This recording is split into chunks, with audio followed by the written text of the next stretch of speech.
ওম শান্তি। 31শে আগস্ট 2024, প্রাত মুরলী বাপ দাদা মধুবন।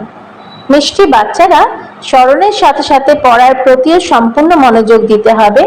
স্মরণের দ্বারা পাবন হবে আর পড়ার দ্বারাই বিশ্বের মালিক হবে। প্রশ্ন: স্কলারশিপ নেওয়ার জন্য কোন পুরুষার্থ জরুরি? উত্তর: স্কলারশিপ নিতে হলে সব জিনিসের থেকে মমত্ব দূর করো। ধন, বাচ্চা, ঘর ইত্যাদি কোনো কিছুই যেন স্মরণে না আসে। শিব বাবাই যেন স্মরণে থাকে। সম্পূর্ণ সোহা, তখনই উচ্চ পদের প্রাপ্তি হবে। বুদ্ধিতে এই নেশাই থাকা উচিত। আমরা কত বড় পরীক্ষা পাশ করি, আমাদের পড়া কত উচ্চ, আর যিনি পড়ান তিনি স্বয়ং দুঃখহর্তা সুখকর্তা বাবা। ওই মোস্ট বিলাভেড বাবা আমাদের পড়াচ্ছেন। ওম শান্তি। আত্মাদের বাবা আত্মারূপী বাচ্চাদেরকে বোঝান, পড়ান। তাই বাচ্চাদের কত নেশা থাকা উচিত। আত্মাই তো পাঠ গ্রহণ করে, তাই না? আত্মা সংস্কার নিয়ে যায়, শরীর তো শেষ হয়ে যায়। তাই বাবা বসে বাচ্চাদের পড়ান। আত্মারা বুঝতে পারে যে আমরা পড়ছি, যোগ শিখছি। বাবা বলেন যে স্মরণে থাকো, তাহলে তোমাদের পাপ দূর হবে। পতিত পাবন তো এক বাবাই। ব্রহ্মা বিষ্ণু শঙ্করকে তো আর পতিত পাবন বলাই হবে না। লক্ষ্মী নারায়ণকে কি বলা হবে? না, পতিত পাবন তো হলেন একজনই। সম্পূর্ণ দুনিয়াকে পাবন বানান একমাত্র একজনই, তিনিই তোমাদের বাবা। বাচ্চারা জানে যে মোস্ট বিলাভেড অসীম জগতের বাবা, যাকে ভক্তি মার্গে মানুষ স্মরণ করে এসেছে। বাবা এসো, এসে আমাদের দুঃখ হরণ করো, সুখদান করো। সৃষ্টি তো ওই একই, এই চক্রে তো সবাইকে আসতে হবে। 84 চক্র বাবাই বুঝিয়েছেন, আত্মাই সংস্কার নিয়ে যায়। আত্মা জানে যে মৃত্যু লোক থেকে অমর লোকে অথবা নরক থেকে স্বর্গে যাওয়ার জন্য আমরা এই পড়াশোনা করছি। বাচ্চারা, বাবা আসেন তোমাদের আবারও এই বিশ্বের মালিক বানাতে। তোমরা কত বড় পরীক্ষা পাশ করছো, বড়র থেকেও বড় বাবা তোমাদের পড়াচ্ছেন। সেই সময় বাবা বসে তোমাদের পড়ায়, তখন তোমাদের নেশা চড়ে যায়। বাবা অনেক এবং তীব্র গতিতে তোমাদের নেশা চড়িয়ে দেন। বাবা আসেনি তোমাদের অমর লোকের জন্য উপযুক্ত করতে। এখানে তো কেউই উপযুক্ত নয়। তোমরাও জানো আমরা উপযুক্ত দেবতাদের সামনে মাথা ঠেকাতে এসেছি। এখন বাবা আবার আমাদের এই সমগ্র বিশ্বের মালিক বানান। তাই সেই নেশা চড়ে থাকা উচিত। এমন নয় যে এখানে নেশা চড়ে গেল, আবার বাইরে গেলেই নেশা কম হয়ে গেল। বাচ্চারা বলে যে বাবা, আমরা তোমাকে ভুলে যাই। তুমি এই পতিত দুনিয়াতে পতিত শরীরে এসে আমাদের পড়াও, বিশ্বের মালিক বানাও। বাচ্চারা, তোমরা এই বিশ্বের বাদশাহীর অনেক বড় লটারি পাও, কিন্তু তোমরা হলে গুপ্ত। তাই এই এমন উচ্চ পড়ার প্রতি খুব ভালোভাবে মনোযোগ দেওয়া উচিত। কেবল স্মরণের যাত্রায় কাজ হবে না, ঈশ্বরীয় পড়াও আবশ্যক। 84 এই চক্র কিভাবে আবর্তন করে, এও বুদ্ধিতে ঘুরতে থাকা উচিত। তোমরা বুঝতে পারো যে বাবা খুব তীব্র গতিতে নেশা চড়ান। তোমাদের মতো বড় মানুষ কেউ হতে পারবে না। তোমরা মনুষ্য থেকে দেবতা হয়ে যাও। তোমরা ছাড়া আর কেউ এই বিশ্বের মালিক হয়েছে কি? বানানোর জন্য বাবাকেই তো চাই, আর কারোর শক্তি নেই। বাচ্চারা, তোমাদের খুব শুভ বুদ্ধি থাকার প্রয়োজন। বাবা জ্ঞান অমৃতের ডোজ চড়াতে থাকেন। কেবল এর উপর টিকে থাকলেই চলবে না যে আমরা বাবাকে খুব স্মরণ করি। এই স্মরণের দ্বারাই তোমরা পাবন হয়ে যাবে, কিন্তু পদও প্রাপ্ত করতে হবে। পাবন তো মোচড় খেয়েও সবাইকে হতেই হবে, কিন্তু বাবা এসেছেন বিশ্বের মালিক বানাতে। সবাই তো শান্তিধামেই যাবে, গিয়ে সবাই কি ওখানে বসে থাকবে নাকি? সে তো কোনো কাজের কথা হবে না। কাজের তো দ্বারাই যারা এসে স্বর্গে রাজত্ব করে। তোমরা এখানে এসেছো এই স্বর্গের বাদশাহী নিতে। তোমাদের বাদশাহী ছিল, তারপর মায়া তা ছিনিয়ে নিয়েছিল। এখন আবারও তোমাদের মায়া রাবণকে জয় করতে হবে। তোমাদের এই বিশ্বের মালিক হতে হবে। তোমাদের এখন রাবণকে জয় করতে হবে, কেননা তোমরা রাবণ রাজ্যে বিকারী হয়ে গেছো। তাই মানুষের তুলনা বানরের সঙ্গে করা হয়। বানর খুব বেশি বিকারী হয়, দেবতারা তো সম্পূর্ণ নির্বিকারী। এই দেবতারাই 84 জন্মের অন্তিমে পতিত হয়ে গেছে। বাবা বলেন যে তোমাদের হাতে যে ধন, বাচ্চা, শরীর ইত্যাদি আছে, সব কিছু থেকে মমত্ব দূর করতে হবে। বিত্তবানরা তো অর্থের পিছনে ছুটে মরে, এক মুঠো পয়সাও তারা ছাড়ে না। রাবণের জেলে পড়ে থাকবে, কোটির মধ্যে কয়েকজন বের হবে যারা সব জিনিস থেকে মমত্ব দূর করে বানর থেকে দেবতা হয়ে যাবে। বিত্তবান যারা, বড় বড় লাখপতি আছে, তারা মুঠিতে অর্থ ধরে থাকে। তাদের জীবনও তেমনই, সারাদিন মহল, বাচ্চা ইত্যাদি স্মরণে আসতে থাকবে। তাদের স্মরণেই মৃত্যু হবে। বাবা বলেন যে শেষের দিকে অন্য কোনো জিনিস যেন স্মরণে না আসে, কেবল মামেকম স্মরণ করো, তাহলে জন্ম জন্মান্তরের পাপ নাশ হয়ে যাবে। বিত্তবানদের অর্থ সব মাটিতে মিশে যাবে, কেননা পাপের অর্থ তো, তাই না, কাজে আসে না। বাবা বলেন আমি গরিবের ভগবান, গরিবকে বিত্তবান আর বিত্তবানকে গরিব বানিয়ে দেব। এই দুনিয়া তো পরিবর্তন হয়, তাই না? এখানে অর্থের কত নেশা থাকে। আমার এত ধন সম্পত্তি আছে, মোটর আছে, মহল আছে, তখন যতই মাথা ঠুকতে থাকো না কেন যে বাবাকে স্মরণ করব, কিন্তু স্মরণ টিকতে পারে না। এমন হয় কোটিতে অল্প কিছু মাত্র বের হবে, বাকি তো মানুষ অর্থকেই স্মরণ করতে থাকবে। বাবা বলেন যে দেহ সহ তোমরা যা কিছু দেখো, এই সব কিছুকে ভুলে যাও। এতে আটকে পড়লেই উচ্চ পদ প্রাপ্ত করতে পারবে না। বাবা তো পুরুষার্থ করাবেন, তাই না? তোমরা এখানে নর থেকে নারায়ণ হতে এসেছো, তাই এতে যোগ ও সম্পূর্ণ চাই। যে কোনো জিনিস, সে ধন হোক, বাচ্চা ইত্যাদি হোক, এক শিব বাবা ছাড়া কিছুই যেন স্মরণে না আসে। তখনই তোমরা উচ্চের থেকে উচ্চ স্কলারশিপ নিতে পারো, উচ্চ প্রাইজ প্রাপ্ত করতে পারো। ওরা বিশ্বে শান্তির জন্য রায় দান করে, তখন পয়সার মেডেলও পেয়ে যায়, এতেই তারা খুশি হয়ে যায়। তোমরা এখন কি প্রাইজ পাও? তোমরা এই বিশ্বের মালিক হও। এমন নয় যে আমরা 5-6 ঘন্টা স্মরণে থাকি, ব্যাস তাহলেই এমন লক্ষ্মী নারায়ণ হয়ে যাব। এমন নয়, এতে অনেক পরিশ্রম করতে হবে। এক শিব বাবারই যেন স্মরণ থাকে, আর পরের দিকে এক শিব বাবা ছাড়া কিছুই যেন স্মরণে না আসে। তোমরা অনেক বড় দেবতা তৈরি হচ্ছ। বাবা বুঝিয়েছেন তোমরাই পূজ্য ছিলে, তারপর মায়া তোমাদের পূজারী পতীত বানিয়ে দিয়েছে। মানুষ তোমাদের জিজ্ঞাসা করে তোমরা কি ব্রহ্মাকে দেবতা মানো নাকি ভগবান বলে মানো? বলো, আমরা তো বলি না যে ব্রহ্মা ভগবান। তোমরা এসে বোঝো। তোমাদের কাছে খুব ভালো ভালো চিত্র আছে, ত্রিমূর্তি, গোলা, কল্পবৃক্ষের চিত্র 1 নম্বর।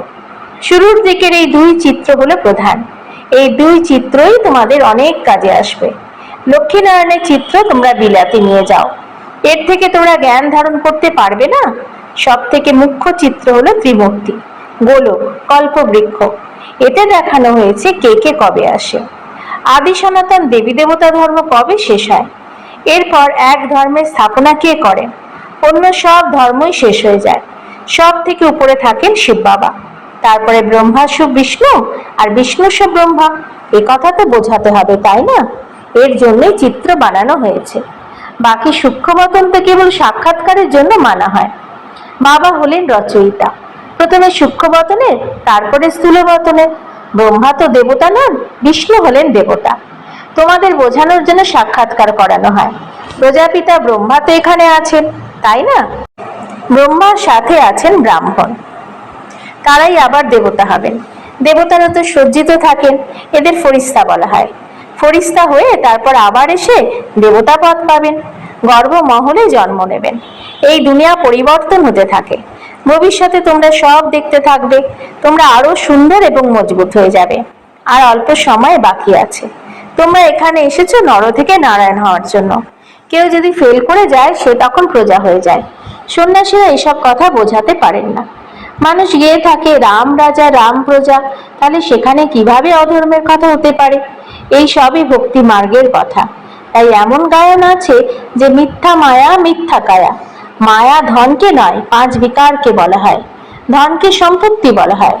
মানুষ একথাও জানে না যে মায়া কাকে বলা হয়। একথা বাবাই মিষ্টি মিষ্টি বাচ্চাদের বুঝিয়ে বলেন। বাবা বলেন যে আমি পরমাত্মা, তোমাদের নিজের থেকে উঁচু বিশ্বের মালিক বানায়। তোমরা এখন ঈশ্বরীয় পাঠ গ্রহণ করছো, এ কত উচ্চ পাঠ। মানুষ থেকে দেবতা হতে সময় লাগে না। দেবতারা থাকে সত্য যুগে, মানুষ থাকে কলিযুগে। তোমরা এখন সঙ্গম যুগে বসে মানুষ থেকে দেবতা হচ্ছ। বাবা কত সহজ করে বলেন, তোমাদের অবশ্যই পবিত্র হতে হবে, প্রজা অনেক তৈরি করতে হবে। কল্প কল্প তোমরা এত প্রজা তৈরি করো, যা সত্য যুগে থাকে। সত্য যুগ ছিল, এখন আর নেই, আবারও হবে। এই লক্ষ্মী নারায়ণ বিশ্বের মালিক হবেন। চিত্র তো আছেই, তাই না? বাবা বলেন, এই জ্ঞান আমি তোমাদের এখন দান করি। এরপর এই জ্ঞান প্রায় লোপ হয়ে যায়। এরপর দাপর যুগ থেকে ভক্তি শুরু হয়, রাবণ রাজ্য শুরু হয়ে যায়। তোমরা বিলেতে গিয়েও এই কথা বোঝাতে পারো যে সৃষ্টির এই চক্র কিভাবে ঘুরতে থাকে। লক্ষ্মী নারায়ণের চিত্রের সঙ্গে অন্য ধর্মের মানুষের কোনো কানেকশন নেই। তাই বাবা বলেন, এই ত্রিমূর্তি আর ঝাড় হলো মুখ্য চিত্র। এ হলো 1 নম্বর। কল্প বৃক্ষ আর গোলকের চিত্র দেখে বুঝতে পারবে যে এই ধর্ম কবে আসবে, ক্রাইস্ট কবে আসবে। অর্ধেক সময়কালে হলো ওইসব ধর্ম, আর বাকি অর্ধেক সময়কালে থাকবে তোমরা সূর্যবংশী চন্দ্রবংশীরা। এ হলো 5000 বছরের খেলা। জ্ঞান, ভক্তি আর বৈরাগ্য। জ্ঞান হলো দিন আর ভক্তি হলো রাত। এরপর অসীম জগতের বৈরাগ্য হয়। তোমরা জানো যে পুরনো দুনিয়া শেষ হয়ে যাবে, তাই একে ভুলে যেতে হবে। পতিত পাবনকে এও সিদ্ধ করতে হবে। দিন রাত মানুষ গাইতে থাকে, পতিত পাবন সীতারাম। গান্ধীও গীতা পড়তেন, তিনিও এমন গাইতেন, হে পতিত পাবন সীতাদের রাম। কেননা তোমরা সব সীতারত ব্রাইডস, তাই না? বাবা হলেন ব্রাইড গ্রুম। এরপর মানুষ বলে রঘুপতি রাঘব রাজা রাম। এখন এই রাম তো ত্রেতার রাজা। এই সমস্ত কথাই দ্বিধায় ফেলে দিয়েছে। সবাই হাতে তালি দিয়ে গাইতে থাকে, আমিও গাইতাম। 1 বছর খাদির কাপড় পরতাম। বাবা বসে বোঝান যে ইনিও গান্ধীর ফলোয়ার হয়েছিলেন। ইনি তো সবকিছু অনুভব করেছিলেন, ফার্স্ট থেকে লাস্ট হয়ে গিয়েছিলেন, এখন আবার ফার্স্ট হবেন। মানুষ তোমাদের বলে যেখানে সেখানে ব্রহ্মাকে বসিয়ে দিয়েছে। তাদের এও বোঝানো দরকার যে আরে কল্প বৃক্ষের উপরে দাঁড়িয়ে আছেন, এ কত ক্লিয়ার। এ তো পতিত দুনিয়ার অন্তিমে দাঁড়িয়ে আছো। শ্রীকৃষ্ণকে উপরে দেখানো হয়েছে, 2 বিড়াল লড়াই করে আর মাঝখান থেকে শ্রীকৃষ্ণ মাখন খেয়ে নেয়। মা তাদের সাক্ষাৎকার হয়, তারা মনে করে যে ওনার মুখে মাখন আছে বা চান্দ্রমা আছে। বাস্তবে এগুলো মুখে বিশ্বের বাদশাহী। 2 বিড়াল নিজেদের মধ্যে লড়াই করে আর তোমরা দেবতারা মাখন পেয়ে যাও। এগুলো বিশ্বের বাদশাহী রূপী মাখন। মানুষ বম্ব ইত্যাদি তৈরিরও অনেক ইমপ্রুভমেন্ট করেছে। এমন জিনিস দিয়ে বম্ব তৈরি করে যাতে মানুষ ফট করে মরে যায়, এমন যেন না হয় মানুষ চিৎকার করতে থাকে। হিরোশিমাতে যেমন এখন অসুস্থ মানুষ পড়ে রয়েছে। বাবা তাই বোঝান, মিষ্টি মিষ্টি বাচ্চারা, অর্ধেক কল্প পর্যন্ত তোমরা খুশিতে থাকো। সেখানে কোনো প্রকার লড়াই ইত্যাদির নাম থাকে না। এই সবই পরের দিকে শুরু হয়েছে। এইসব ছিলও না, থাকবেও না, চক্র রিপিট হয়, তাই না? বাবা সবকিছুই খুব ভালোভাবে বুঝিয়ে বলেন, এই সবকিছুই বাচ্চাদের খুব ভালোভাবে ধারণ করতে হবে আর ঈশ্বরীয় সেবাতে লেগে যেতে হবে। এ তো ছিছি দুনিয়া, একে বিষয় বৈতরণী নদী বলা হয়।